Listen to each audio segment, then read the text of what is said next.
জম্মু ও কাশ্মীরের পেহেলগামে সাম্প্রতিক হামলার পর ভারত ও পাকিস্তানের মধ্যে উত্তেজনা কার্যত চরমে পৌঁছেছে এবং এই উত্তেজনা সামরিক সংঘাতে রূপ নেওয়ার আশঙ্কা বাড়ছে।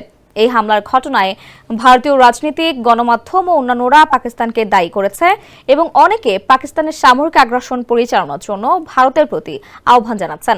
তবে যুক্তরাষ্ট্র সহ বিশ্বের বিভিন্ন দেশ উত্তেজনা নিরসন সহ সংকট সমাধানের আহ্বান জানিয়েছে। এদিকে ভারত এখন সংঘাত এড়াতে নয়, বরং পাকিস্তানের সামরিক পদক্ষেপের প্রস্তুতি নিচ্ছে, এমনটা দাবি করে প্রতিবেদন প্রকাশ করেছে প্রভাবশালী মার্কিন সংবাদ মাধ্যম নিউ ইয়র্ক টাইমস। রোববার পত্রিকাটি ভারতের পররাষ্ট্র মন্ত্রণালয়ে দেওয়া ব্রিফিংয়ের সঙ্গে জড়িত 4 কূটনীতিকের উদ্ধৃতি দিয়ে জানায়, ভারতের প্রধানমন্ত্রী নরেন্দ্র মোদী 22 এপ্রিলের পর থেকে 1 ডজনেরও বেশি বিশ্বনেতার সঙ্গে যোগাযোগ করেছেন। যমুনা ইলেকট্রনিক্স ঈদে ডাবল খুশি অফার সিজন 3, যে কোনো পণ্য কিনলেই পাচ্ছেন নিশ্চিত ঈদ উপহার।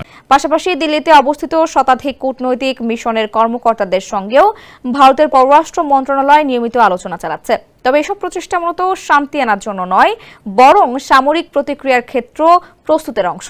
গত বৃহস্পতিবার দেয়া এক ভাষণে মোদী সন্ত্রাসের আস্তানা ধ্বংসের হুমকি দেন, যদিও তিনি সরাসরি পাকিস্তানের নাম নেননি।